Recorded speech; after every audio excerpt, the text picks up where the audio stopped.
So I talked about last time. All right. So for a lot of people who hear a lot about the Great Reset and how the Great Reset, we're going to do away with oil. Everything is going to be windmills and EVs and all this bullshit. And I'm like, America is one of the biggest exporter of oil. So why would America get rid of basically one of its biggest businesses? Because America doesn't export a lot of the natural resources that are needed for EVs. So why would they go that route? Now, it does sound nice, but what that concept does for many of these smaller countries, often people, there's like a, not a quote, but like a saying, a recession for the rich is an opportunity to go shopping, right? Because everything is basically on sale. And so what they do is they basically create all these opportunities where the currency starts to rise. There's a lot of credit. People are swiping their credit cards, right?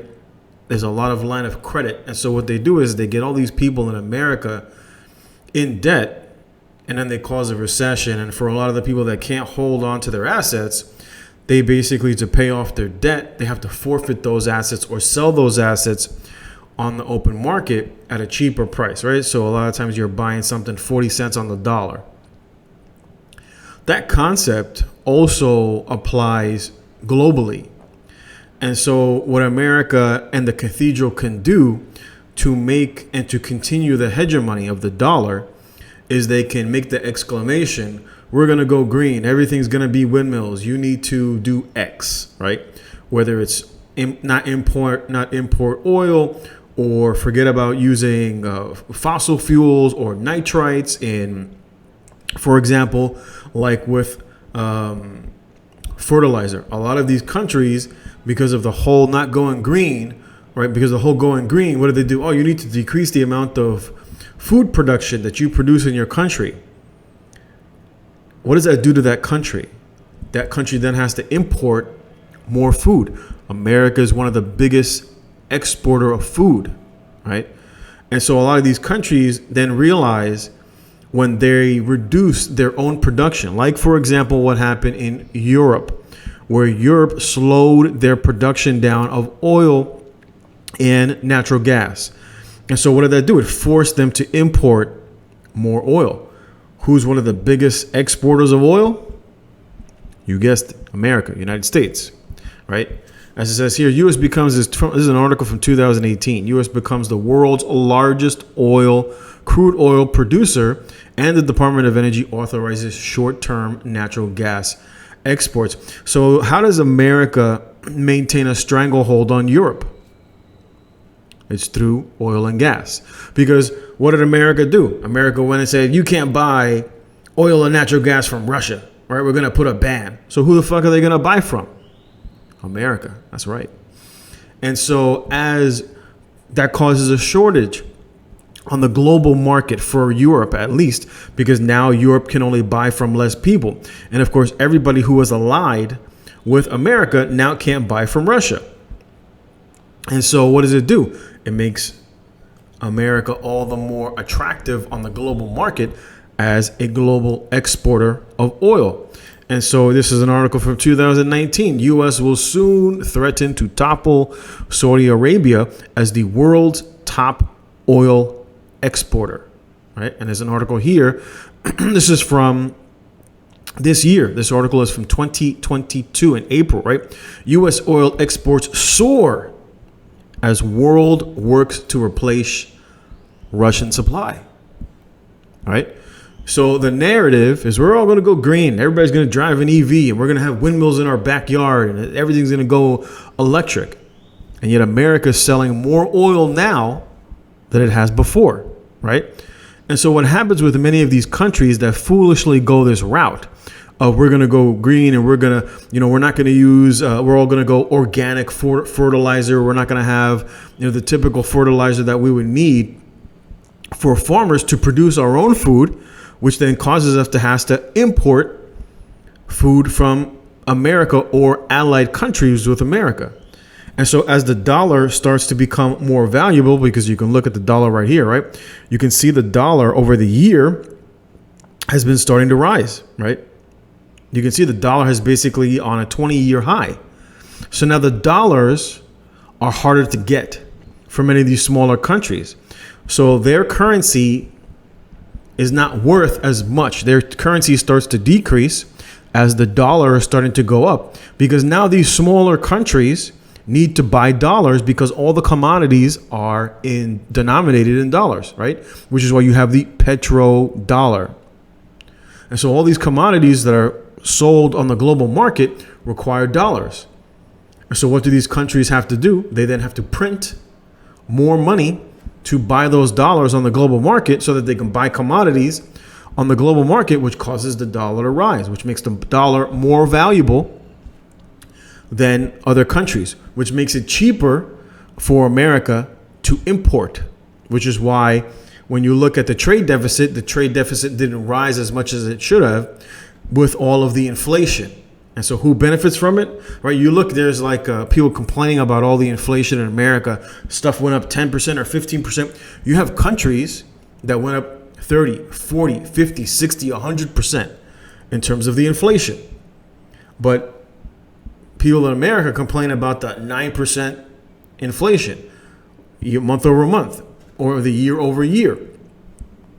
And I'm like, yeah, but if you look at all these other countries, some of these countries are like 30, 40, 50, 60, 70%, 100% or more in terms of the inflation because of the rising dollar, because of having to buy commodities on the global market in dollars and dollars becoming harder for them to get. And so many Americans, for America and for Americans, they can just give them UBI, right? They can just give them stimmy checks or create programs and say, don't worry about it. We're going to throw you money under the guise of people sitting here talking about this. There's going to be a recession. And I'm like, how is there going to be a recession with the dollar rising? And America still able to produce and give people stimulus, right? It's like people sit here, they're like, America's going to fight the inflation. I'm like, America wants the inflation. And this is what I said before. I said this a long time ago, that America wants the inflation. And so what happens is the dollar starts to rise and they keep on handing out gas stimulus checks. And people are sitting there scratching their head like, how is America going to fight the inflation by giving out gas stimulus? That doesn't make sense. It makes fucking complete sense when you understand what America is doing. And that's why there's a lot of these people talking about recession and global collapse and it's all going to come down. And I'm like, you clearly don't know what America is doing. Why would America give up selling oil when it's one of its biggest exports? It makes absolutely no sense. Why would you do that? As exports soar, and Joe Biden, right? We're gonna push down all those damn oil, those greedy oil companies. What does that do to the price of oil? It causes the price of oil to rise. It causes the prices of oil to rise. And what does America make? Makes more money. But people just don't understand that. They sit here and they talk about stuff that they don't understand. And so what other countries do, like for example, India, in relation to what happened with Sri Lanka, is then they say, hey, you're going to go bankrupt as the people don't have no food. There's no oil. They can't afford anything. Don't worry. We'll send you a line of credit. Of course, that credit has interest on it. And that's how the wealthy globally go shopping during this whole green nonsense that they talk about. You collapse small countries or you collapse foolish countries that go this route, and then you get to go shopping. You buy their resources, you buy their ports, whatever they export, you buy their labor and you get their labor cheap. And what do Americans get? They get cheap products. They get to import all the food, and they get to import all the products that these countries make because they need the dollars to pay off the debt. Now, the people in those countries remain poor because they can't afford their own food because the food price rises because of the inflation, because of the need of the dollar, and because they're no longer net creators, right? They're not busy making enough food for their people as well as, so they have to import. So they got to export other things so that they can grab those dollars to buy other things that they need. And this keeps the dollar and the hegemony of the dollar intact. And so when you understand that, you see it as plain as day. It's just a narrative. This is why I said when, all this whole narrative, it's like, and I see this, they're talking about, a war in Ukraine. And you got Nancy Pelosi in Ukraine, in Kiev, going shopping for souvenirs. And I'm like, what war?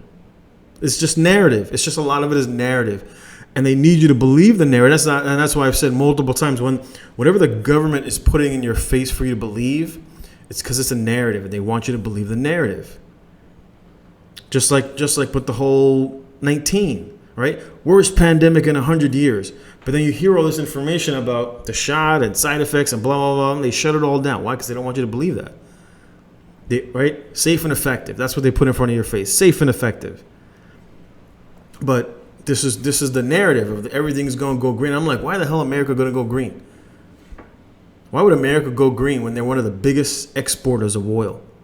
It's a big business for America. It's for many of these oil companies in America that basically run the country. It's just silly. It's just silly. And it's like nobody talks about this. Everybody's fearful about the future. And I'm like, if you just understand supply, demand, and business, it's all a business. And to stay in business, sometimes you got to out hustle your competition, or sometimes you got to outthink your competition. And that's basically what America is doing. They're outthinking the people through propaganda and the use of rhetoric, right? We're going to save the planet, right? And that's been around.